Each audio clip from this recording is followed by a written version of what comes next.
मांसाहारियों का ये तर्क कि पौधों में भी जान होती है, ये इसलिए होता है ताकि वो मांस को खा सकें। अगर वो इतना सेंसिटिव होते कि पौधों में भी जान है, उस चीज को वो समझ पा रहे हैं, दर्द को समझ पा रहे हैं, तो ऐसा हो ही नहीं सकता कि वो व्यक्ति फिर दोबारा मांस खा पावे। वो एक तरीका है बचने का कि हम शाकाहारी ना हो, मांस को खाते रहें, कंटिन्यू करते रहें, स्वाद लेते रहें।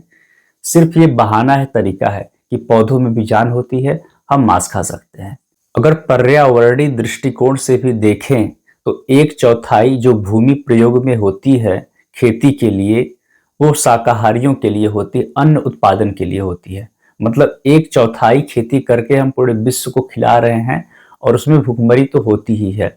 जबकि तीन चौथाई भाग जमीन का हम ज्वार, मक्का, बाजरा, सोयाबीन के लिए प्रयोग करते हैं और जानवरों के लिए, फैक्ट्री के जानवरों के लिए, जिनको जबरदस्ती उगाया जाता है ताकि उनका मांस हम खा सकें। तो तीन चौथाई भूमि हमने जंगल को काट करके और अन्य जगहों पे खेती कर रहे हैं। जबकि अगर हम पूरी दुनिया को अगर हम शाकाहारी बना दें तो हम पूरी दुनिया को भूखमरी से बचा सकते हैं। और इसमें कई गुना ज्यादा संसाधन भी लगता है, जल का भी दोहन होता है, हर चीज का दोहन होता है, ज्यादा संसाधन का इस्तेमाल होता है मांस को पैदा करने में, बढ़ाने में। तो ये बात भी उनके पल्ले नहीं पड़ती है। लेकिन जब वो बात करते हैं सेंस की, उनका यही कहना होता है कि पौधों में भी जान होती है। वो इसलिए होता है कि उनको ये लगता है कि ये करुणा के वशीभूत होकर के ये शाकाहार अपनाने को बोल रहे हैं। तो एक तरीका, वो एक कुतर्क देते हैं आपके सामने कि आप अपने को शाकाहारी बोलते हैं, वीगन बोलते हैं, तो आप भी तो पौधों को खाते हैं। वो ये कहना चाह रहे हैं कि आप वीगन हैं तो कोई स्पेशल नहीं है, चाहे शाकाहारी हो तो स्पेशल नहीं है, आप कोई बहुत अच्छा काम नहीं कर रहे हैं। क्योंकि हम भी अगर मांस खा रहे हैं तो आप भी पौधों के रूप में उनका हत्या कर रहे हैं, उनके जीवन को नष्ट कर रहे हैं। अगर इसको हम धरातली दृष्टिकोण से देखें तो इसे कई तलों पे इसका उत्तर दिया जा सकता है। पहले तो आप व्यवहारिक दृष्टिकोण से देखें कि कैसे आप कंपेयर कर रहे हैं। जैसे आपके सामने एक टमाटर है और एक मुर्गा है, तो कितना ही आप गलत कंपेयर कर रहे हैं, कितना मतलब कि बेपैर सिर का आप तुलना कर रहे हैं। कि एक मुर्गा है जो चीखता है, चिल्लाता है, भागता है, तड़पता है, उसके अंदर बहुत सारी भावनाएं हैं, आपके साथ दोस्ती भी कर सकता है, आपसे लड़ भी सकता है और आपसे घबरा के भाग भी सकता है, डर भी सकता है। लेकिन एक टमाटर की बात करें तो पहले तो टमाटर जिस पौधे पे वो आया है, हमने पूरा पौधे को नष्ट नहीं किया है। एक तो हमने उसके टहनी से, डाल से उस टमाटर को काट निकाला है, वो टहनी जिंदा है अगर बात करें तो। और उसको कई टमाटर पैदा करेगा तो हम कई बार टमाटर निकालते हैं, फिर टमाटर का पौधा सूख भी जाता है। ये तो आपके तर्क के लिए बताया जा रहा है। नहीं तो आप देखिए ना कि मुर्गे का आपने पैर काट दिया तो दोबारा उसका टांग नहीं आ सकती है, उसकी टांग दोबारा नहीं आएगी। लेकिन अगर टमाटर के पौधे में से हमने टमाटर ले लिया तो फिर दोबारा टमाटर आ जाएगा। इस तरह का तर्क मत दीजिए, पूरा निरा मूर्खता वाली ये बात है।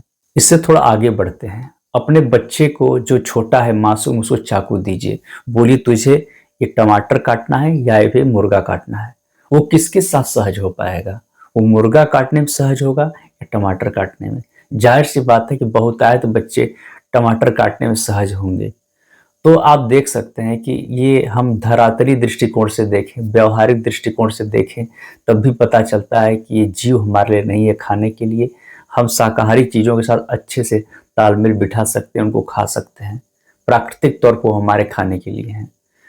अब हम बात करते हैं वैज्ञानिक दृष्टिकोण से। तो वैज्ञानिक दृष्टिकोण से देखा जाए तो हमें पता है कि सेंट्रल नर्वस सिस्टम यानी केंद्रीय तंत्रिका तंत्र पौधों में नहीं होती है, उनमें ब्रेन नहीं होता है, तो वो दर्द का महसूस नहीं कर पाते, वो दर्द महसूस नहीं कर पाते हैं। वो जीते हैं, बड़े होते हैं, ग्रो करते हैं, फिर उनकी जीवन समाप्त हो जाती है, लेकिन उनको पेन का आभास नहीं होता है। तो ये हम देख सकते हैं कि वैज्ञानिक दृष्टिकोण से भी हम देखें तो पौधे हमारे लिए हैं, लेकिन पशु, उसको आत्यंतिक पीड़ा का अनुभव करना पड़ता है। वो बहुत दुखों को झेलता है, यातनाएं झेलता है, तो आप देख सकते हैं कि अगर आपने ये बोला कि पौधों में भी जान होती है और उस बेस पे आप किसी मुर्गे को मारने का काम कर रहे हैं, चाहे मछली को मारने का काम कर रहे हैं, तो कितना गलत कर रहे हैं आप, किसको मूर्ख बना रहे हैं। और एक बात और, कि हर व्यक्ति को बदलने की संभावना है, हर व्यक्ति बदल सकता है। वो एक बिंदु होती है, एक बिंदु होती है, एक सीमा होती है जहां पर आकर के मनुष्य का हृदय परिवर्तन होता है। मैंने बहुत से उदाहरण देखे हैं लोगों के जो बदले हैं, कट्टर मांसाहारी थे, शाकाहारी बने हैं, वीगन बने हैं, क्योंकि उनको कोई बात ट्रिगर की है दिमाग में, उनको लगा है कि नहीं, अब ये मांस मेरे लिए नहीं है, ये पक्षी, ये जानवर मेरे लिए नहीं है। वो एक बिंदु आता है जिस पर उन्हें रुकना पड़ता है, छोड़ना पड़ता है। तो हर व्यक्ति को बदला जा सकता है, बस ये देखना है कि वो कैसे उस चीज से जुड़ सकता है और कैसे उनके दर्द को महसूस कर सकता है। और हम सभी एक्टिविस्ट को मिल करके तरह तरह के प्रयास करने होंगे, एक्टिविज्म करने होंगे, अपनी बातों को लोगों तक पहुंचाने होंगे, और वो सारी कलाएं सीखनी होंगी जिसके माध्यम से हम लोगों के हृदय को परिवर्तन कर सके, यानी हृदय को परिवर्तित कर सके। तो हम सभी को एकजुट होकर ये काम करना होगा। धन्यवाद।